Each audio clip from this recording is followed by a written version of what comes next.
സ്വഭാവം മാറ്റിയിട്ട് കളിക്കുകയാണ്. അടുത്ത് ഇനി സംഭവിക്കാൻ പോകുന്നത് പാട്ട ഗേൾസ് തമ്മിൽ അടിച്ച് പിരിയും. പിന്നെ ഒറ്റപ്പെടൽ സ്ട്രാറ്റജി പുറത്തു കൊണ്ടുവരും. ഇനിയാണ് ഇമോഷണൽ സാധനങ്ങൾ കൊണ്ടുവരുന്നത്. ഈ ഇത്രയും ദിവസങ്ങളിൽ നമ്മൾ ശ്രദ്ധിച്ചാൽ ഏറ്റവും ബെസ്റ്റ് മൈൻഡ് ഗെയിമർ എന്ന് പറയുന്നത് അക്ബർ ആണെന്ന് നമുക്ക് മനസ്സിലാവും. അക്ബർ ഏറ്റവും ബെസ്റ്റ് മൈൻഡ് ഗെയിമറും നെവിൻ ഏറ്റവും നല്ല എന്റർടൈനറും ആയിട്ട് എനിക്ക് ഫീൽ ചെയ്തു. ഗെയിംസ് കൊടുക്കുന്നതാണെങ്കിലും അവൻ ഗംഭീരമായിട്ട് കിടക്കുന്നു. അവനിലൊരു കുട്ടിത്വമുണ്ട്, അതാണ് അവിടെ കാണുന്നത്. ആര്യൻ പോയി, അത് ഓരോ ദിവസം കഴിയുന്തോറും പോവും. അപ്പോൾ എന്തായാലും മണി വീക്കാണ്, നമുക്ക് കാത്തിരുന്ന് കാണാം. വളരെ രസകരമായ പണം പറക്കൽ പരിപാടികൾ അല്ലേ. പിന്നെ കുറേ പേർക്ക് മാറ്റമുണ്ടാവണമെന്ന് ആദില തന്നെ പറയുന്നു.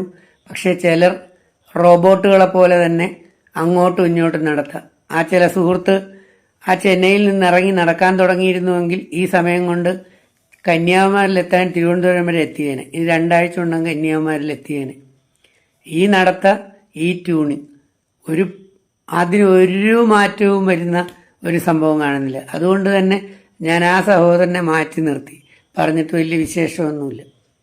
സാബുമാന പെർഫോമൻസിനെ കുറിച്ചും ഞാൻ പറയാൻ ഉദ്ദേശിക്കുന്നില്ല. ഷാനവാസിനെ കുറിച്ചും പറയാൻ ഉദ്ദേശിക്കുന്നില്ല. കാരണം ലാലേട്ടൻ നിർത്തിപ്പൊരിച്ച ഷാനവാസിനെ നമ്മൾ കണ്ടതാണ്. ലാലേട്ടൻ നിർത്തിപ്പൊരിച്ച അനുവിനെ നമ്മൾ കണ്ടതാണ്. പക്ഷെ അതൊന്നും നമ്മുടെ ഓർമ്മ ഉണ്ടാവില്ല. ഏറ്റവും ലാസ്റ്റിലുള്ള കാര്യം നമ്മളിൽ ഓർമ്മ ഉണ്ടാവും. അതാണ് ബിഗ് ബോസ് ഷോയുടെ പ്രത്യേകത. ദ റിയൽ വ്യക്തിത്വം ആര് എന്ന് ഈ ആഴ്ച നമുക്ക് കൃത്യമായിട്ട് മനസ്സിലാകും.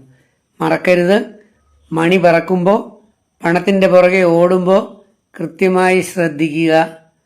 പണം പണം പണം പണമാണോ ഏറ്റവും വലുത്? പണമാണെന്ന് വിചാരിക്കുന്നവരുണ്ട്. പക്ഷെ ഞാനത് വിചാരിക്കുന്നില്ല.